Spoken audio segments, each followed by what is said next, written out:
പ്രിയമുള്ളവരെ, അല്ലാഹു സുബ്ഹാനഹു വ തആല മനുഷ്യനെ പടച്ചിട്ടുള്ളത് ആണായിട്ടും പെണ്ണായിട്ടുമാണ്. ചില ആളുകൾ, ചില വ്യക്തികളെ അല്ലാഹു സുബ്ഹാനഹു വ തആല പടക്കുന്നത് പുരുഷനായിട്ടായിരിക്കും. മറ്റു ചില വ്യക്തികൾ അല്ലാഹു സുബ്ഹാനഹു വ തആല സൃഷ്ടിക്കുന്നത് പെണ്ണായിട്ടായിരിക്കും. ഇത് രണ്ടിനെയും അല്ലാഹു സുബ്ഹാനഹു വ തആല സൃഷ്ടിച്ചു വെക്കുന്നത് ഈ ലോകത്തിന്റെ നിലനിൽപ്പിനും മനുഷ്യവർഗത്തിന്റെ പുനരുൽപാദനത്തിനും വേണ്ടിയാണ്. അല്ലാഹു സുബ്ഹാനഹു വ തആല ഈ രണ്ട് വർഗങ്ങളെ, വിഭാഗങ്ങളെ അല്ലാഹു സുബ്ഹാനഹു വ തആല പഠിച്ചു വെക്കുന്നത്. ഒരു ചെറുപ്പക്കാരൻ നന്നായി പഠിക്കുന്ന, നന്നായി വിദ്യാഭ്യാസ യോഗ്യത നേടിയ, പരീക്ഷകളിലൊക്കെ നന്നായി മാർക്ക് നേടിയ ഒരു ചെറുപ്പക്കാരൻ, ആ ചെറുപ്പക്കാരനെ വലിയ പ്രതീക്ഷയോടുകൂടെ, വലിയ ആഗ്രഹത്തോടുകൂടെ ആ ചെറുപ്പക്കാരന്റെ മാതാപിതാക്കൾ ഉപരിപഠനത്തിന് വേണ്ടി മലബാർ ഏരിയയിൽ നിന്ന് തെക്കൻ കേരളത്തിലേക്ക് പറഞ്ഞയച്ചു. നടന്ന സംഭവമാണ് പറയുന്നത്. നമ്മുടെ പരിസരങ്ങളിലൊക്കെ ഉണ്ടായിട്ടുള്ള സംഭവങ്ങളാണ്. ആ ചെറുപ്പക്കാരനെ മാതാപിതാക്കൾ പറഞ്ഞയച്ചു. വളരെ സന്തോഷത്തോടുകൂടെ പഠനം നടത്തി. ആ ചെറുപ്പക്കാരൻ തിരിച്ചു വരുമ്പോ ആ ചെറുപ്പക്കാരനോടുകൂടെ ഒരു പെൺകുട്ടിയുണ്ട്. പഠനാവശ്യത്തിന് വേണ്ടി പോയ ഒരു ചെറുപ്പക്കാരനോട് കൂടെ തിരിച്ചു വരുന്ന നേരത്ത് ഒരു പെൺകുട്ടി കൂടി ആ ചെറുപ്പക്കാരനോട് കൂടെ കഴിയുന്നുണ്ട്. വീട്ടുകാർക്ക് നിർബന്ധിത സാഹചര്യത്തിൽ ആ പെൺകുട്ടിയുമായി വിവാഹം ചെയ്തു കൊടുക്കേണ്ട സാഹചര്യം വന്നു.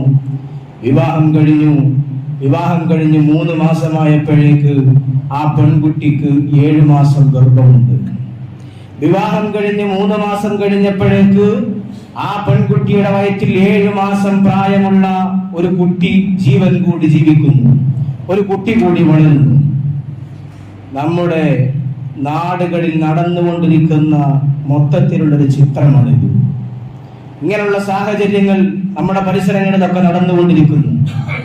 വിവാഹത്തിന് മുമ്പേ, കല്യാണത്തിന് മുമ്പേ പരസ്പരം ലൈംഗിക ബന്ധത്തിൽ ഏർപ്പെട്ട് മക്കളുണ്ടാകുന്ന അവസ്ഥ നമ്മുടെ നാടുകളിൽ നിന്ന് ഗുരുതരമായ ഒരു രോഗം പോലെ പടർന്നു കൊണ്ടിരിക്കുകയാണ്. നമ്മുടെ ചെറുപ്പക്കാരികൾ ഇങ്ങനെയുള്ള അരാജകത്വത്തിന് അടിമകളായി പോവുകയാണ്.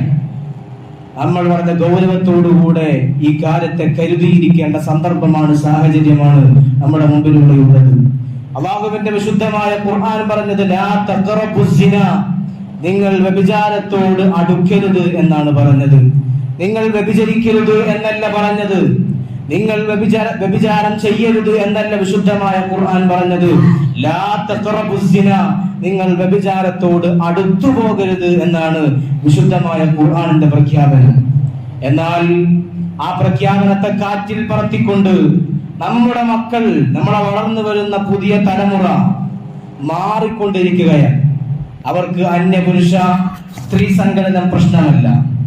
ആണും പെണ്ണും തമ്മിലുള്ള വ്യത്യാസങ്ങളെ ഉൾക്കൊള്ളാൻ തയ്യാറല്ല. ഇഷ്ടപ്പെട്ട പെണ്ണിനെ ഇഷ്ടം പോലെ എന്തും ചെയ്യാനുള്ള ഒരു സ്വാതന്ത്ര്യം നമ്മുടെ മക്കൾക്ക് നൽകപ്പെട്ടുകൊണ്ടിരിക്കുന്ന ഒരു സാഹചര്യം നമ്മുടെ നാടുകളിലുണ്ട്. അത് ഗൗരവതരമായി നമ്മൾ പിതാക്കന്മാർ, വാപ്പമാർ ആ കാര്യം മനസ്സിലാക്കണം. അതിനുവേണ്ടി തന്നെയാണ് പറയുന്നത്, നമ്മുടെ മക്കൾ കാട്ടുന്ന കോപ്രായങ്ങൾ. ഒരു പെൺകുട്ടിയുടെ കൈ പിടിച്ച് ഞങ്ങളുടെ വാപ്പയുടെ മുമ്പിലേക്ക് വന്ന് ഞങ്ങളെ തമ്മിൽ വിവാഹം കഴിപ്പിച്ചു തരണമെന്ന് ചെറുപ്പക്കാർ മക്കൾ പറയുമ്പോ അതിന് റാം മൂടുന്ന മാതാപിതാക്കളായി നമ്മൾ മാറാൻ പാടില്ല. ആ പറയുന്നത് കേട്ടുകൊണ്ട് മക്കൾക്ക് ആ പെണ്ണിനെ തന്നെ വിവാഹം കഴിച്ചു കൊടുക്കുന്ന ഒരു സാഹചര്യത്തിലേക്ക് ഹറാമിലൂടെ ഉണ്ടായ ഒരു ബന്ധത്തിനെ സപ്പോർട്ട് ചെയ്യുന്ന പിതാക്കന്മാരായി നമ്മൾ മാറാൻ പാടില്ല. ഇന്ന് നമ്മുടെ നാടുകളിൽ നടന്നുകൊണ്ടിരിക്കുന്നത് ഇത്തരം അരാജകത്വങ്ങളാണ്, ഇത്തരം അനാശാസ പ്രവർത്തനങ്ങളാണ്. മാതാപിതാക്കളെ വിലവെക്കാതെ ഇന്നലെ കണ്ട പെണ്ണിന്റെ പിന്നാലെ ഓടിപ്പോകുന്ന യുവതികൾ. ഈ ഒരു സാഹചര്യത്തിന് നമ്മൾ മാതാപിതാക്കൾ നിർബന്ധമായും കടിഞ്ഞാണിടണം. ഞാൻ പറഞ്ഞു വരുന്നത്, ഇന്ന് വിവാഹത്തിന്റെ മുന്നോടിയായി നടക്കുന്ന എൻഗേജ്മെന്റ് എന്ന പേരിൽ നടക്കുന്ന ചില കോപ്രായങ്ങളുണ്ട്.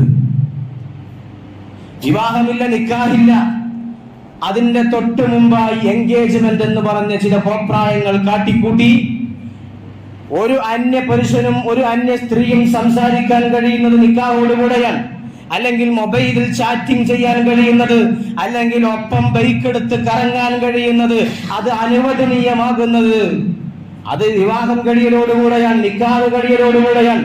പള്ളിയിൽ വെച്ചൊരു ഖാദിയുടെ മുമ്പിൽ എന്ന് പിതാവ് പറയുകയും എന്ന് വരൻ പറയുകയും ചെയ്യുമ്പോഴാണ് ഒരു അന്യ പെണ്ണിനെ നോക്കാനുള്ള ലൈസൻസ്, ഒരു പെണ്ണിനെ നോക്കാനുള്ള ലൈസൻസ്, അവളോട് സംസാരിക്കാനുള്ള ലൈസൻസ് ഒരു യുവാവിന് ലഭിക്കുന്നത്, ഒരു ചെറുപ്പക്കാരന് ലഭിക്കുന്നത്. എന്നാൽ ഇന്ന് എന്താണ് കണ്ടുകൊണ്ടിരിക്കുന്നത്? മാതാപിതാക്കളുടെയും കുടുംബങ്ങളുടെയും മുഴുവൻ ആശീർവാദത്തോടുകൂടെ എൻഗേജ്മെന്റ് നടക്കുന്നു. നിക്കാഹ് നടക്കുന്നില്ല, എൻഗേജ്മെന്റ് നടക്കുന്നു. എൻഗേജ്മെന്റ് നടന്നു കഴിഞ്ഞിട്ട് ഈ യുവാവിനെ, ഈ യുവതിയെ, ഈ ചെറുപ്പക്കാരിയെ ഫോൺ വിളിക്കുകയാണ്. ആര്? എൻഗേജ്മെന്റ് കഴിഞ്ഞ ചെറുപ്പക്കാരൻ. എന്നിട്ട് ചോദിക്കുകയാണ്, നമുക്കൊന്ന് കറങ്ങാൻ പോയാലോ? സമ്മതിക്കുകയാണ്. വീട്ടിൽ നിന്ന് രക്ഷിതാക്കൾ പറഞ്ഞു വിടുകയാണ്, പൊയ്ക്കോളൂ, വിവാഹം ഉറപ്പിച്ചു വെച്ച പുരുഷനല്ലേ എന്ന്. വിവാഹം ഉറപ്പിക്കലോടുകൂടെ ഒരാളും പരസ്പരം സംസാരിക്കലും കാണലും ആരാകുന്നില്ല, അനുവദനീയമാകുന്നില്ല. അത് പരസ്പരം അനുവദനീയമാവണമെങ്കിൽ പരസ്പരം നിക്കാഹ് കഴിയണം. ആ ഒരു ബോധം നമുക്കുണ്ടാവണം. നമ്മുടെ മക്കളെ നമ്മൾ കെട്ടിച്ചയക്കുന്നത്, നമ്മുടെ മക്കൾക്ക് ഒരു വധുവിനെ അല്ലെങ്കിൽ ഒരു വരനെ തെരഞ്ഞെടുക്കുന്നത് അത് തീർത്തും ഇസ്ലാമികമായ ചിട്ടയിലായിരിക്കണം. ഒരു ബന്ധം തുടങ്ങേണ്ടത് ഒരു പുതിയ ബന്ധമാണ്. വിവാഹത്തോടുകൂടെ ഒരു പുതിയ ബന്ധമാണ് സമൂഹത്തിൽ ആരംഭിക്കുന്നത്. എന്നാൽ ആ പുതിയ ബന്ധത്തിന്റെ തുടക്കം ഹറാമിലൂടെ ആവാൻ പാടില്ല. നിങ്ങൾക്ക് ആ പുരുഷനും അല്ലെങ്കിൽ നിങ്ങളുടെ മകനും മകളും തമ്മിൽ സംസാരിക്കണമെന്ന് ആഗ്രഹമുണ്ടെങ്കിൽ എത്രയും പെട്ടെന്ന് നിക്കാഹ് കഴിപ്പിച്ചു കൊടുത്തോളൂ, ഒരു പ്രശ്നവുമില്ലല്ലോ. എന്നാൽ നിക്കാഹ് വൈകിപ്പിച്ചുകൊണ്ട് എൻഗേജ്മെന്റ് എന്ന് പറയുന്ന കോപ്രായത്തിന്റെ പേര് കാട്ടി യുവതിയെയും യുവാവിനെയും അഴിച്ചുവിടുന്ന സമ്പ്രദായം അതൊരിക്കലും ഒരു മുസ്ലിമിന് യോജിച്ചതല്ല. ഒരിക്കലും ഒരു മുസ്ലിമിന് അത് അനുവദനീയമാവുകയുമില്ല. വിശുദ്ധമായ ഇസ്ലാം ശക്തമായി അതിനെ എതിർത്തിട്ടുണ്ട്. എന്റെ പ്രിയപ്പെട്ട രക്ഷിതാക്കൾ ആ കാര്യം ഗൗരവത്തോടു കൂടെ ചിന്തിക്കണം. അല്ലാഹു സുബ്ഹാനഹു വ തആല നമ്മെ എല്ലാവരെയും കാത്തു രക്ഷിക്കുമാറാവട്ടെ. എന്തൊക്കെയാണ് നടന്നുകൊണ്ടിരിക്കുന്ന നമ്മുടെ സാഹചര്യത്തിൽ? കല്യാണത്തിന് മുമ്പ് തന്നെ ലൈംഗിക ബന്ധം നടക്കുന്നു. പിന്നീട് രക്ഷിതാക്കൾ നിർവാഹമില്ലാതെ ഈ രണ്ട് സ്ത്രീയെയും ഈ പുരുഷനെയും തമ്മിൽ വിവാഹം കഴിച്ചു കൊടുക്കുന്നു. നിർബന്ധിത സാഹചര്യത്തിൽ രക്ഷിതാക്കന്മാർ കല്യാണം കഴിച്ചു കൊടുക്കുന്നു. വിവാഹത്തിന് മുമ്പേ ഇവർ ലൈംഗിക ബന്ധത്തിൽ ഏർപ്പെട്ട് ഈ പെൺകുട്ടിക്ക് ഗർഭമുണ്ട്. എന്നിട്ട് പിന്നീട് ഈ പെൺകുട്ടിക്കുണ്ടായ കുട്ടി വളർന്ന് വലുതായി പ്രായപൂർത്തിയാകുമ്പോ ആ കുട്ടിയെ വിവാഹം കഴിച്ചു കൊടുക്കുകയാണ്. ആര്? വിവാഹത്തിന് മുമ്പേ ലൈംഗിക ബന്ധത്തിൽ ഏർപ്പെട്ടുണ്ടായ മകളെ ഇദ്ദേഹം വിവാഹം കഴിച്ചു കൊടുക്കുന്നു. എവിടുന്നാണ് വിവാഹം കഴിക്കാനുള്ള അനുമതി ലഭിക്കുന്നത്? ഇല്ല.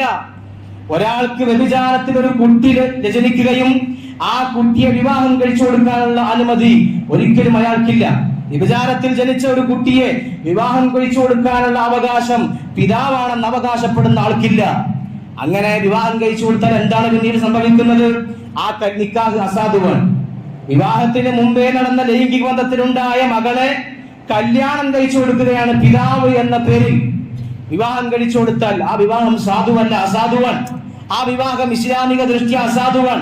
അഥവാ അവിടെ പിന്നീട് ആ വിവാഹം കഴിച്ചു കൊടുത്ത മകളും മകനും തമ്മിൽ ലൈംഗിക ബന്ധത്തിൽ ഏർപ്പെട്ടാൽ അത് വ്യഭിചാരമാണ്. അതിലൂടെ ഉണ്ടായ കുട്ടികൾ വ്യഭിചാരത്തിന്റെ മക്കളാണ്. അങ്ങനെ തലമുറകളിലേക്ക് വ്യഭിചാരത്തിന്റെ സിഗ്നലുകൾ, വ്യഭിചാരത്തിന്റെ കാര്യങ്ങൾ കടന്നുപോകും. അത് നമ്മൾ വളരെ ഗൗരവത്തോടു കൂടി ചിന്തിക്കണം. വിവാഹത്തിന് മുമ്പേ ലൈംഗിക ബന്ധത്തിൽ ഏർപ്പെട്ട് അതിലൊരു കുട്ടി ഉണ്ടാവുകയും ആ കുട്ടിയെ പിന്നീട് പിതാവ് കല്യാണം കഴിച്ചു കൊടുക്കുകയും ചെയ്യുന്ന സാഹചര്യം നമ്മുടെ നാടുകളിൽ വളർന്നുകൊണ്ടിരിക്കുന്നുണ്ട്. ഇതിനൊക്കെ നമ്മൾ പിതാക്കന്മാർ ശക്തമായ നിയന്ത്രണം വെക്കണം. നമ്മുടെ നിയന്ത്രണത്തിൽ നമ്മുടെ മക്കളെ നമ്മൾ ഒതുക്കി നിർത്തണം. അങ്ങനെയാകുമ്പോഴേ നമ്മുടെയൊക്കെ മക്കൾ നല്ല രൂപത്തിൽ വളരുകയുള്ളൂ. അല്ലെങ്കിൽ നമ്മുടെ മക്കൾ തകർന്നു പോകും. ഈ കാലഘട്ടം അങ്ങനെയാണ്. അവർ വളരുന്ന സാഹചര്യം വളരെ മോശമാണ്. എന്തൊക്കെയാണ് നടന്നുകൊണ്ടിരിക്കുന്നത്? കല്യാണം കഴിയാത്ത പെണ്ണിനെയും ബൈക്കിന്റെ പിന്നിലിരുത്തി ഊരി ചെറ്റുന്ന യുവാക്കൾ, നമ്മുടെയൊക്കെ മക്കൾ ആ കൂട്ടത്തിലുണ്ടാവും. രക്ഷിതാക്കൾ വളരെ ഗൗരവത്തോടു കൂടെ ചിന്തിക്കാൻ വേണ്ടിയാണ് പറയുന്നത്.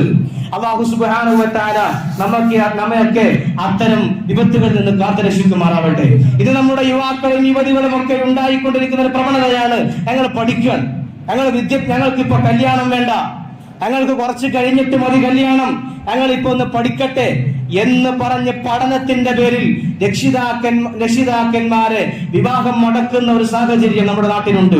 എന്റെ പ്രിയപ്പെട്ട ഉപ്പമാരെ, നിങ്ങളുടെ കെട്ടിക്കാനായ മക്കൾ നിങ്ങളുടെ കൂട്ടത്തിലുണ്ടെങ്കിൽ അവരെ പഠിപ്പിച്ചോളൂ. പക്ഷേ വിവാഹത്തിന് പ്രായമായാൽ, ഇന്ത്യൻ നിയമപ്രകാരം 18 വയസ്സായാൽ വിവാഹം ചെയ്യാമെന്നാണ് സ്ത്രീക്ക്.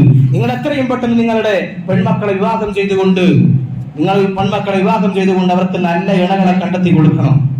അല്ല എങ്കിൽ വിദ്യാഭ്യാസത്തിന്റെ പേരിൽ അവർ വിവാഹം കഴിഞ്ഞതിന് ശേഷം പഠിച്ചോട്ടെ, ഒരു പ്രശ്നവുമില്ലല്ലോ.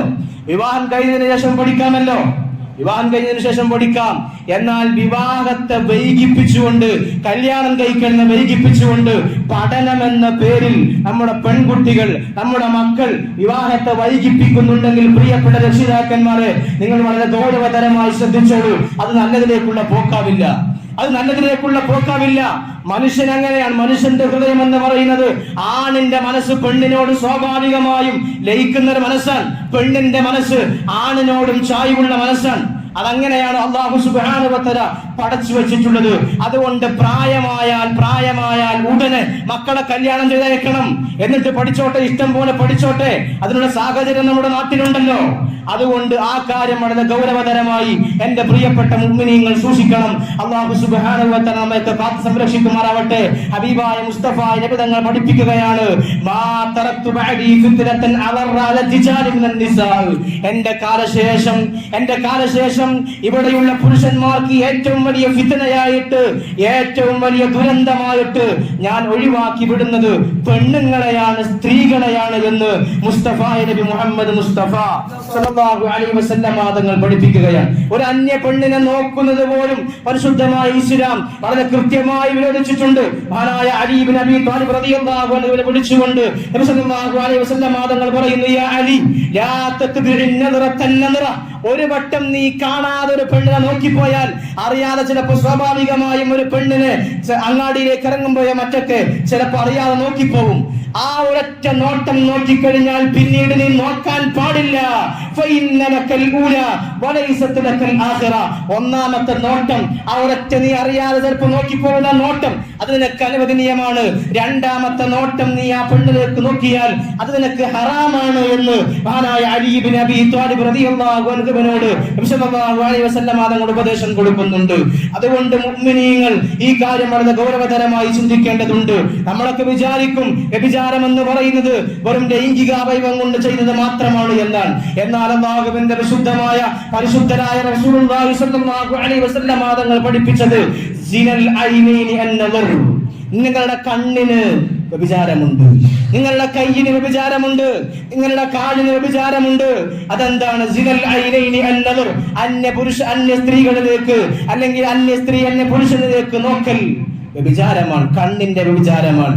അന്യ പുരുഷനെ അല്ലെങ്കിൽ അന്യ സ്ത്രീയെ അന്യനായ ഒരാൾ തൊടൽ അത് കയ്യിന്റെ വ്യഭിചാരമാണ് എന്ന് നബി സല്ലല്ലാഹു അലൈഹി വസല്ലം തങ്ങൾ പറയുകയാണ്. അന്യ സ്ത്രീയോട് ചാറ്റിംഗ് ചെയ്യുന്നത്, അന്യ പെണ്ണിനോട് രാത്രി അർദ്ധരാത്രി ഫോണിലൂടെ ബന്ധപ്പെട്ട് സംസാരിച്ചിരിക്കുന്നത്, അത് സംസാരത്തിന്റെ നാവിന്റെ വ്യഭിചാരമാണ് എന്ന് മുസ്തഫ നബി മുഹമ്മദ് മുസ്തഫ സല്ലല്ലാഹു അലൈഹി വസല്ലം തങ്ങൾ നമ്മെ പഠിപ്പിക്കുന്നുണ്ട്. അതുകൊണ്ട് നമ്മുടെ സമൂഹം നാശത്തിന്റെ വക്കിലേക്ക് നീങ്ങിക്കൊണ്ടിരിക്കുന്ന ഒരു സാഹചര്യമാണ്. നമ്മുടെ സമൂഹങ്ങളിൽ, നമ്മുടെ നാടുകളിൽ നമ്മുടെ ഒക്കെ മക്കൾ പലവിധ ദുരന്തങ്ങൾക്കൊക്കെ പഠനത്തിന്റെ പേരിൽ നിരവധി പ്രതിസന്ധികൾ ഉണ്ടാക്കിക്കൊണ്ടിരിക്കുന്ന കാലഘട്ടമാണ്. നമ്മുടെ മക്കൾ പഠിക്കാൻ എന്ന പേരിൽ പോയി പിന്നീട് അന്യ ബന്ധങ്ങളിൽ ഏർപ്പെട്ട് അവരുടെ ഭാവി തന്നെ തകർന്നു പോകുന്ന ഒരു സാഹചര്യം നമ്മുടെ നാടുകളിലുണ്ട്. അതുകൊണ്ട് എന്റെ പിതാക്കന്മാർ എൻഗേജ്മെന്റ് എന്ന പേരിൽ നടന്നുകൊണ്ടിരിക്കുന്ന കോപ്രായങ്ങൾക്ക്, വിവാഹത്തിന് മുമ്പ് നടക്കുന്ന, നിക്കാഹിന് മുമ്പ് നടക്കുന്ന ഇത്തരം അനാചാരങ്ങൾക്കെതിരെ നമ്മൾ ശക്തമായി പ്രതികരിക്കണം. നമ്മുടെ വീട്ടിൽ നിലപാടെടുക്കാൻ നമുക്ക് കഴിയണം. നമ്മുടെ വീട്ടിൽ നിലപാടെടുക്കാൻ ഒരു ആണത്തം നമുക്കുണ്ടാവണം. അല്ലെങ്കിൽ പിന്നെ എന്തിനാണ് വാപ്പ എന്ന് പറഞ്ഞ് ഒരു വീടിന്റെ രക്ഷകർത്താവായി നമ്മൾ നിൽക്കുന്നത്? നമുക്ക് നമ്മുടെ വീട്ടിൽ നിലപാടെടുക്കാൻ കഴിയണം. എന്റെ വീട്ടിൽ എന്റെ മകളെ കല്യാണം ഉറപ്പിച്ചിട്ടുണ്ടെങ്കിൽ നിക്കാഹ് ചെയ്യുന്നതിന്റെ മുമ്പ് അവളുടെ പ്രതിശുദ്ധ വരനുമായി പുറത്തുവിടാൻ ഞാൻ സമ്മതിക്കില്ല. നിക്കാഹ് കഴിയാതെ ചാറ്റിംഗ് ചെയ്യാൻ, മൊബൈൽ ഫോൺ പരസ്പരം കൈമാറി അർദ്ധരാത്രി സംസാരിക്കാൻ ഞാൻ സമ്മതിക്കില്ല എന്ന നിലപാടെടുക്കാൻ ആർജവമുള്ള വാപ്പമാർ വരണം. അപ്പഴേ മക്കൾ നന്നാവൂ. അല്ലെങ്കിൽ മക്കൾ പറയുന്നത് പോലെ തന്നെ അങ്ങനെ നടക്കട്ടെ എന്ന് വിചാരിച്ചാൽ മക്കൾ നന്നാവില്ല, സമൂഹം തകരും, ഒരു തലമുറ തന്നെ തകരും. ഒരു തലമുറ തന്നെയാണ് തകരുക. നമ്മുടെ തലമുറ തകർന്നു പോകും, നമുക്ക് പിൻഗാമികൾ ഉണ്ടാവില്ല. കാരണം പിന്നീടൊക്കെ നടക്കുന്നത് വ്യഭിചാരത്തിലൂടെ ഉണ്ടായ മക്കളായിരിക്കും. ഒരൊറ്റ ഒന്ന് പേച്ചാൽ മതി, പിന്നീട് ആ തലമുറ മുഴുവൻ നാശമാവാൻ അതാണ് കാരണം ഉണ്ടാവുക. കാരണം വിവാഹം കഴിയാതെ ലൈംഗിക ബന്ധത്തിൽ ഏർപ്പെട്ട ആ ബന്ധത്തിൽ ഒരു കുട്ടി ഉണ്ടായാൽ പിന്നെ ആ കുട്ടിയെ കല്യാണം കഴിച്ചു കൊടുക്കാനുള്ള അധികാരം ഈ വാപ്പാക്കില്ല. പിന്നെ വാപ്പ കല്യാണം കഴിച്ചു കൊടുക്കും, ആൾക്കാരുടെ നാണവും മാനവും മറന്നു ഉണ്ടാവുമോ എന്ന് കരുതിയിട്ട്. പക്ഷെ ആ നിക്കാഹ് സാധുവാകില്ല.